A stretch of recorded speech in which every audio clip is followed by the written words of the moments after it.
Welcome to this Roy Morgan webinar on the telecommunications sector. Shortly, I'll introduce Shelley Dennis, Industry Director for the telecommunications sector here at Roy Morgan. And towards the end, I'll come back to give you my view of what the future looks like. But first, let me start by saying that the future challenge telcos face is a lot like riding a wave. They need to identify the right technology swells, balance innovation, and stay out in front to avoid being wiped out by a disruptive challenger. The old wave of commodity and utility has been replaced by a new wave of intelligence. We see that in artificial intelligence.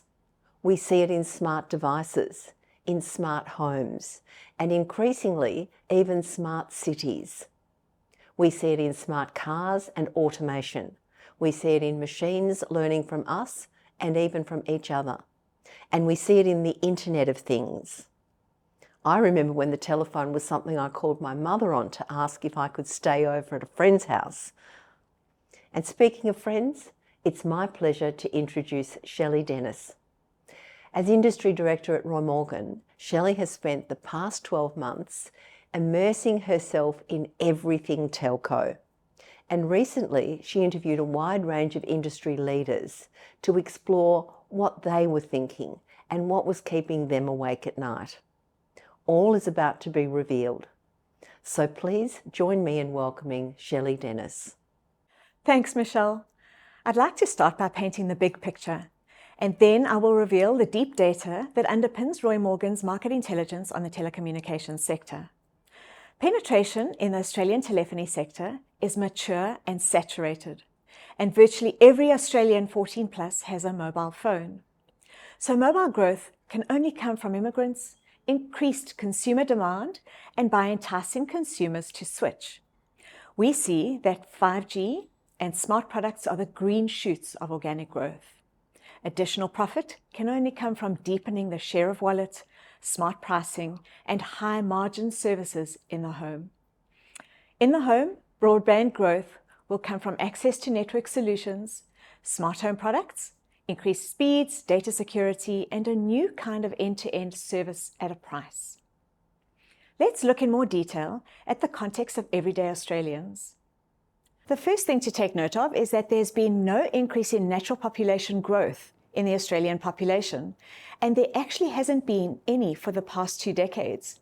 This has been fairly consistent at around 150,000 people per annum. In fact, on the right of the dotted line, that's the last year, we see a small but significant drop in natural population growth. So the significant growth in the population is coming from immigrants. And with the lifting of travel restrictions, they're flooding back in. The green dotted line is immigration, which after a plunge during COVID has bounced back, and this has lifted the total population with it. So it's new arrivals from overseas who are creating and filling jobs. What's interesting in this graph is that pre-COVID, around a third of us worked from home, which is more than I had imagined. And during and after COVID, that grew to almost 50% of us working from home, almost half of us working from home. Now, this is critical because telecommunications are central to efficient work from home. Just think about all those Zoom and Teams meetings and how important your Wi-Fi connections, security, and home broadband speeds are when you are connecting with your workmates and clients. How Australians feel is just as important, if not more important, than how they behave. Less than a third of Australians think that the economy is improving, compared to almost 50% only 1 year ago. Australians are feeling significantly less financially stable than they did a year ago. And unsurprisingly, we see that many, although not all, are consciously cutting down on their spending. So we're in a cost of living squeeze, and at least 2/3 of the population are looking for deals at the exact time that some telcos' prices are increasing. So what impact are these population and attitudinal changes having on technology in Australia? Let's look. The big technology trend continues towards smarter, smaller, faster, and more portable devices like new generation smartphones, smartwatches, tablets, smart speakers, and voice-activated smart home systems, all pointing to the global shift towards zero friction.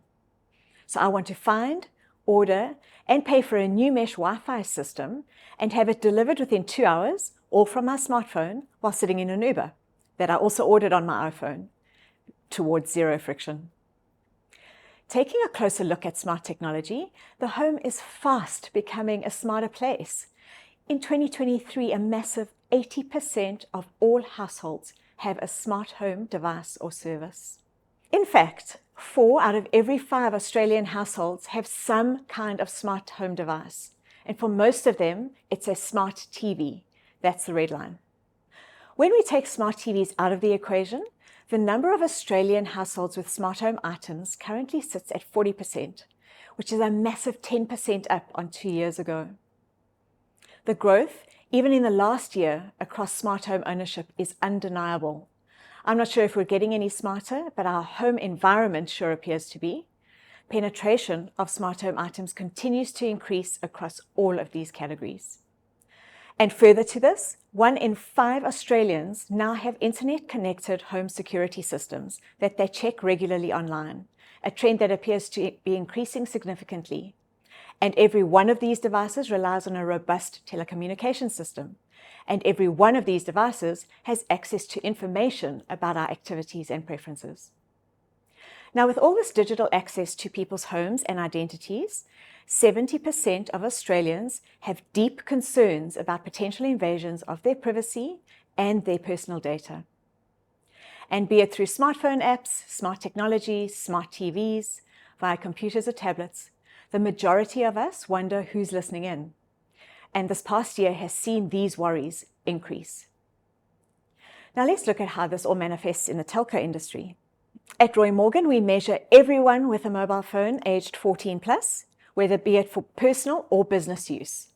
And what we have seen is the Australian population 14 plus is currently around 21.5 million. And the number of people 14 plus with a mobile phone is just over 21 million. That's almost about as saturated as any market can get. And on the home internet front, the market's modest growth mirrors the small growth in the total number of households. However, the home internet market is not saturated, and there is still room for penetration growth within fixed broadband.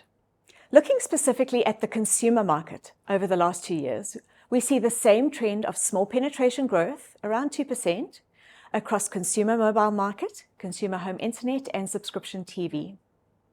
Unsurprisingly, home phone landlines are in decline. Only around 1/3 of Australian consumers have landlines, with the market having dropped almost 5% in the last 2 years. This is what the digital transition currently looks like in a very mature market. So the question is, where is the growth? 5G is the real winner in growth stakes for both mobile handsets and mobile plans.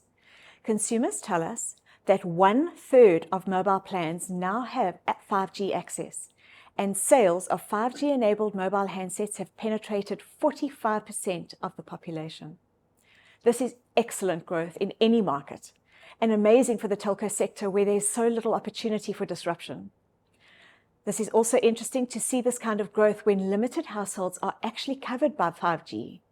As network access becomes completely ubiquitous, we can expect 5G to experience even more significant growth.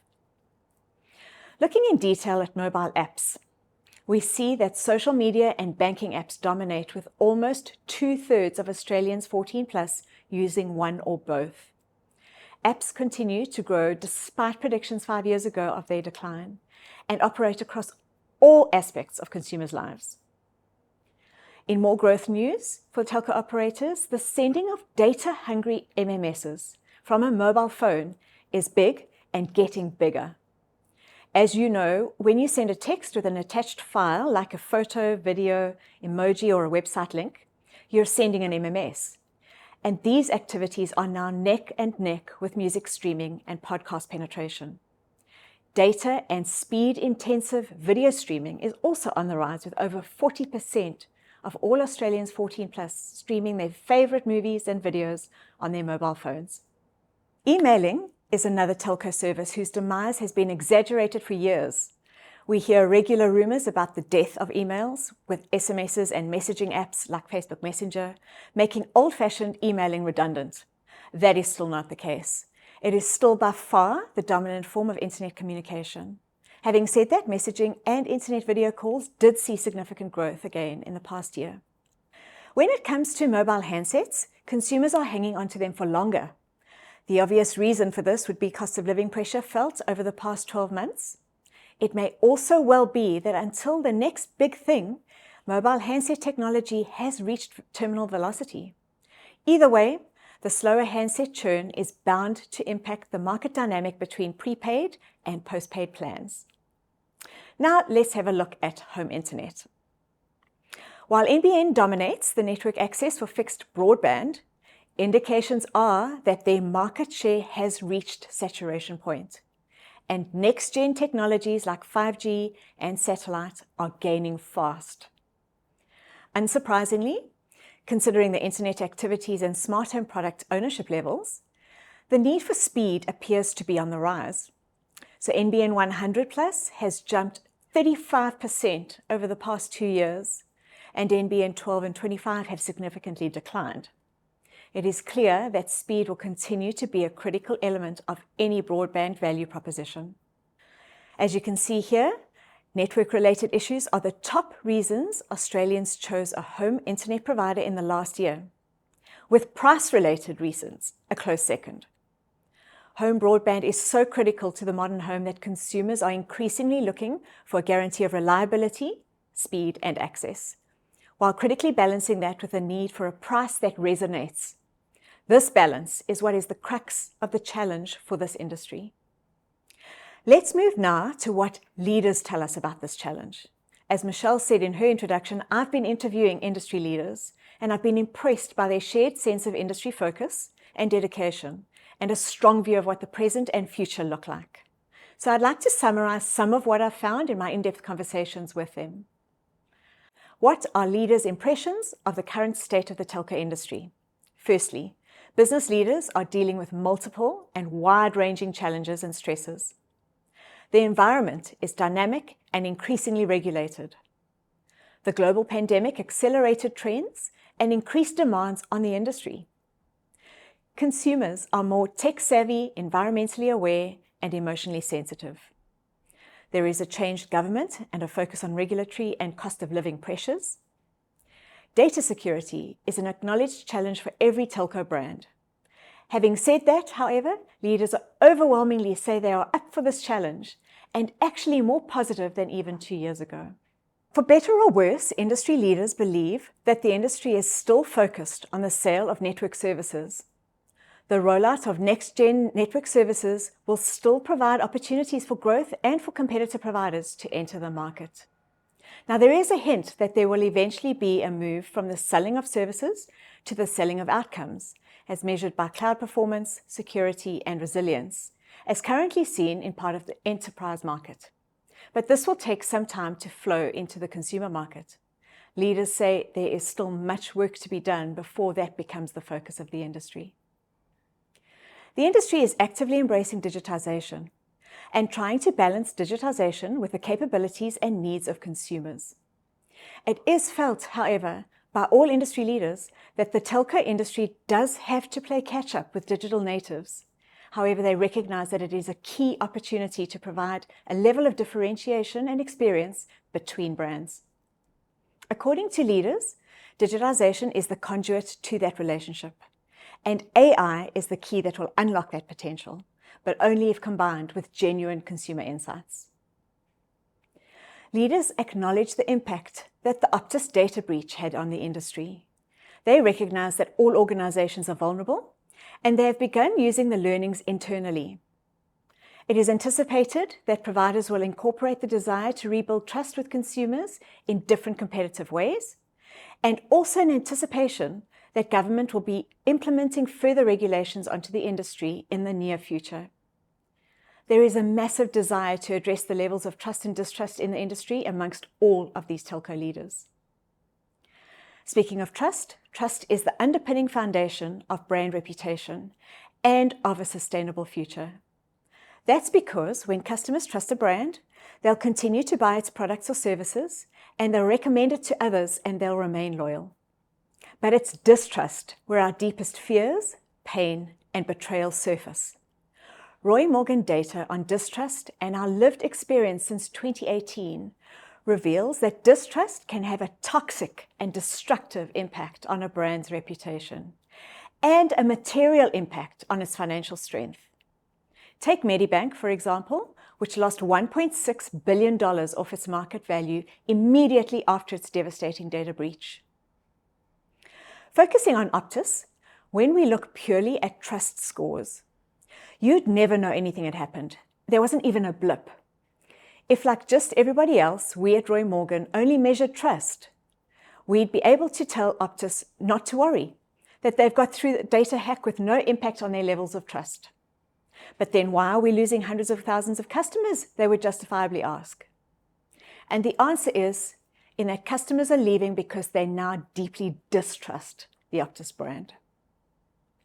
Optus's plummeting distrust quickly made it Australia's most distrusted telecommunications company, with more Australians saying they distrust Optus than Telstra, and that's a first.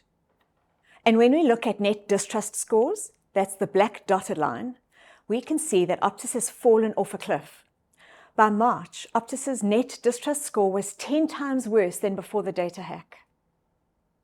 And that has impacted the entire industry. Just look at the soaring distrust, that's the red bars on the right, in the wake of the Optus data hack. Now looking at the most trusted and distrusted industries in Australia, supermarkets and general retail, on the left in green, remain the most trusted. Telecommunications now has deteriorated in the last quarter to replace social media as this nation's most distrusted industry, on the right in red. This change was directly due to that soaring level of distrust for Optus in the wake of its data breach last year. Our consumer tracker has reinforced these findings. Trust has a direct influence on why Australians switch from one telco service provider to another. In the year to March, there was a significant increase in trust and reputation given as the reason for mobile provider churn compared to the prior year, and this was driven by that data breach. Before Michele shares her view of the future, I'll finish up by sharing an overview of the near-term industry focus. Expansion of 5G networks and its transformative impact. The upgrading of NBN fibre to the premise. An increasing focus on Internet of Things and smart solutions. Utilization of data analytics and AI for improved network performance. Emphasis on digital transformation, automation, and streamlined customer interactions. Influence of government policies and regulations on market dynamics and infrastructure investments. And a focus on customer experiences as a key differentiator.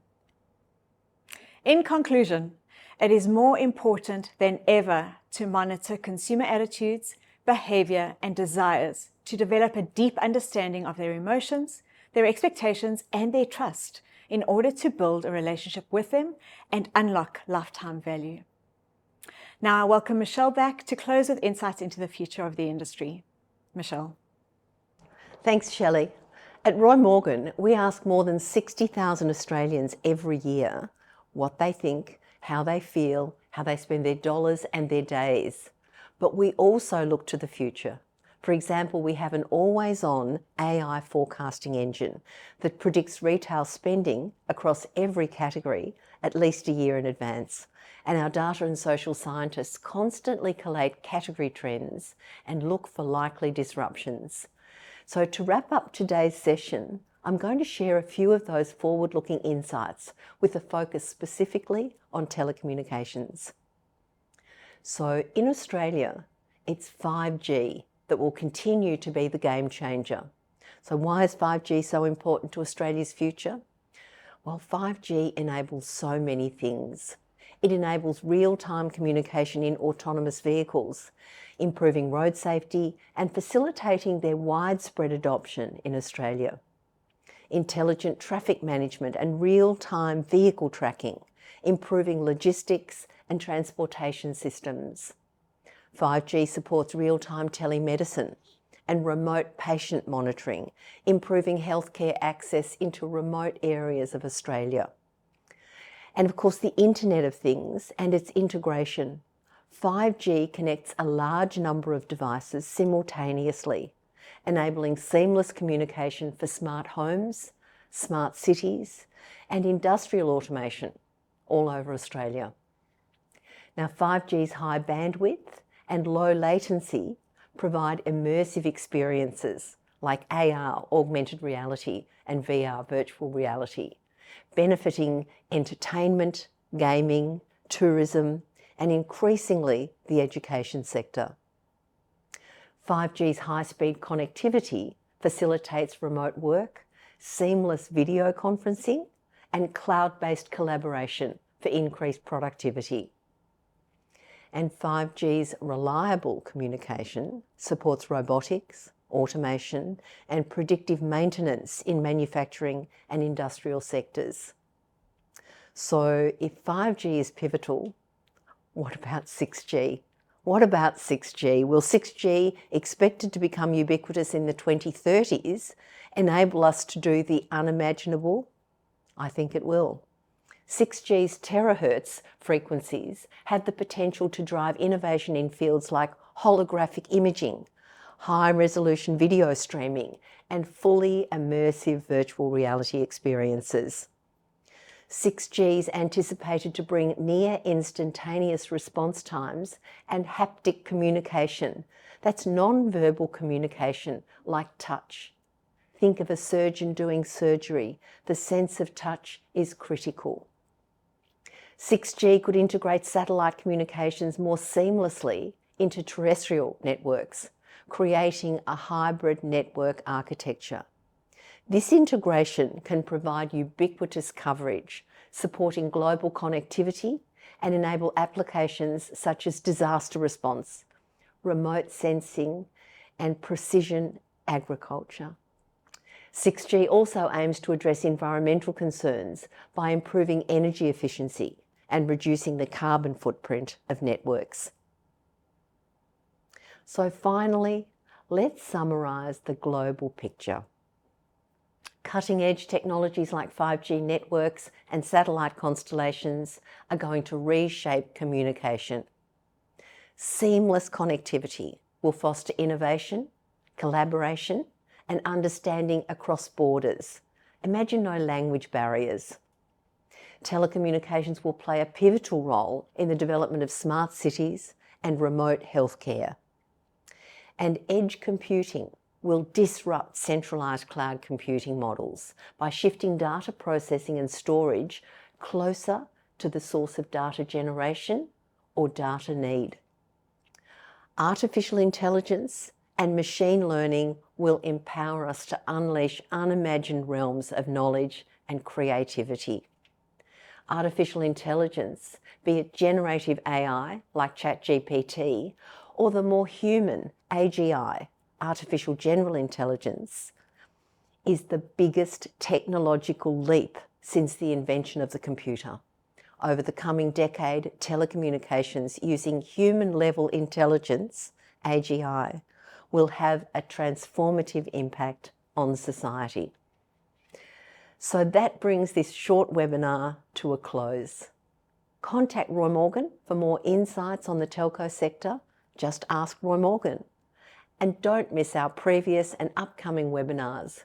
We bring you the latest results on trust and distrust, sharing some best and worst practice examples, and looking at how various sectors are performing. You're also welcome to subscribe to our YouTube channel for a whole range of these and other Roy Morgan data and insights. Thank you for the opportunity to share these insights with you today. See you next time.